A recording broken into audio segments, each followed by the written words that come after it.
So, well, one of the things I want to come back to is this idea. So that you say in the book, there is masculine order and feminine chaos. no, actually, I say that those are symbolic representations of the two things. Right. Okay. So why? Why is order masculine? I think it's because our primary social hierarchy structures are fundamentally masculine. And that's not the patriarchy. Well, it's not the modern idea of the patriarchy, that's for sure. I mean, that's my idea of the patriarchy, which is a system of male dominance of society. Yeah, but that's not my sense of the patriarchy. So what's yours? Well, in what sense is our society male-dominated?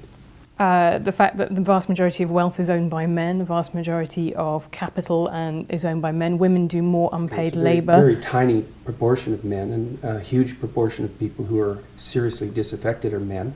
Most people in prison are men. Most people who are on the street are men. Most victims of violent crime are men. Most people who commit suicide are men. Most people who die in wars are men. People who do worse in school are men. It's like, where's the dominance here precisely?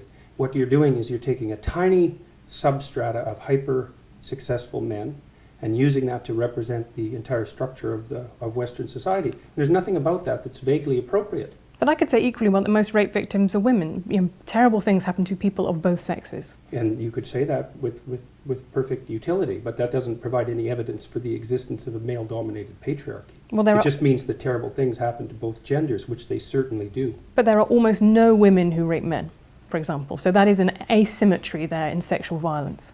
Well, yes, there's an asymmetry in all sorts of places, but that doesn't mean that Western culture is a male-dominated patriarchy. The fact that there are asymmetries has nothing to do with your basic argument. No, but you might This is a trope that people just accept. Western society is a male-dominated patriarchy. It's like, no, it's not. That's not true. And even if it has a patriarchal structure to some degree, the fundamental basis of that structure is not power, it's competence. That's why our society works. It's only when a structure degenerates into tyranny that the fundamental relationships between people become dependent on power. It's not power. If you hire a plumber who's likely to be male, it's not because there's roving bands of tyrannical plumbers forcing you to make that choice. And it's the case with almost every interaction that you have at the face of our culture. You're dealing with people who are offering a service of one form or another, who are usually part of the broad middle class, and what you're looking for is the person who can offer the best service, and you can find it. It's not a consequence of being dominated by anything that's tyrannical. And then again, our culture, our Western culture, which is by no means perfect, and certainly has tyrannical elements like all cultures do, is the least tyrannical society that's ever been produced, and certainly the least tyrannical society that exists now. So where's the patriarchy exactly in all of this? Well, saying that it's the least tyrannical society is not the same as saying it's not a tyrannical society. That's exactly why I said it was the least tyrannical But that's society. what I mean. So you haven't debunked the existence of patriarchy then. You've said that actually now is better for women. I don't have to debunk it. You have to demonstrate its existence. Okay, well, let's go through it. I'm writing a book about feminism in the moment. Until 1919, there were professions that women were barred from. They simply were not allowed to do it.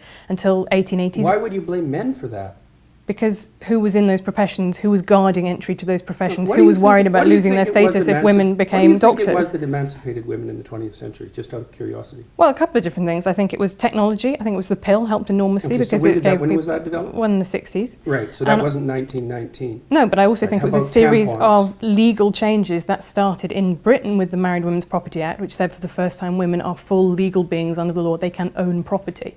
And that to me is a structure that has continued throughout, from a time when women didn't have the same legal rights as men to now when they mostly do, but culture still lags behind it. I don't think you and I are necessarily talking at such cross purposes. It's just that your conception of patriarchy, as I see it in the book, is that quite a lot of men are quite nice and they do nice things for women. And no, that's not my conception of patriarchy. And I don't require men or advise them to be nice, ever.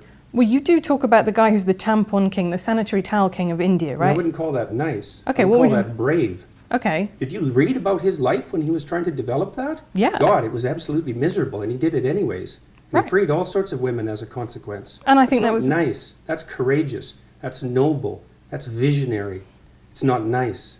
I think it is also nice. I think it is also something that is, it is honouring your social obligations. I'm not so sure that that's a social obligation, because many other people would have done it had it been a social obligation. He said what he was concerned about. He saw that his wife was suffering with her monthly period and had to choose between feeding her family and taking care of herself properly, and chose to feed her family and thought he would do something about that. That goes way past nice, especially given what he had to suffer through to do all the experimentation that produced his eventual technology. So this whole patriarchy thing, I think you have no idea how pernicious and dangerous it is. Well, no, I don't. I really don't. Go on. Throughout history have fundamentally cooperated to push back against the absolute catastrophe of existence. A terrible death rate, the probability of chronic starvation, early death, disease, the difficulty of raising children with all the death that was associated with that. And to look backwards in time and say, well, basically what happened was men took the upper hand and persecuted women in this tyrannical patriarchy. It's absolutely dreadful misreading of history. It's a terrible thing to teach young women, and it's a horrible thing to inflict upon men.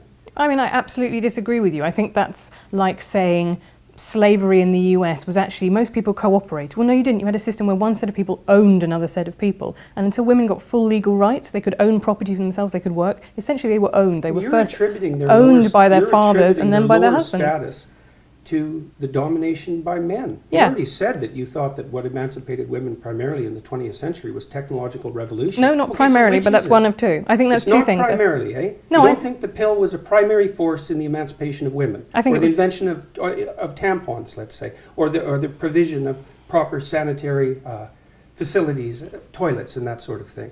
You're thinking instead it was the action of courageous feminists in the 1920s that produced a social revolution that overthrew the patriarchy. That's your theory. Yeah, I think that's a foolish theory. Well, I'm very sorry to hear you say that, but I think, to quote you in the Cathy Newman interview, I think it's a multivariate, right? I think there are lots of different things that all contributed to women gaining full rights. Well, then let's not be assuming that Western society was a tyrannical patriarchy. Well, no, but that's one of them, and then other things happened as well. So you have the pill, you have the dishwasher and white goods, labour-saving devices in the home. I think all of those were really important. But you also have things like campaigns for the vote. Yes, you also have things like that, yes. So how, when in a system that existed in England until 1918, when why would you even want to look at history like that? Like, what's your goal?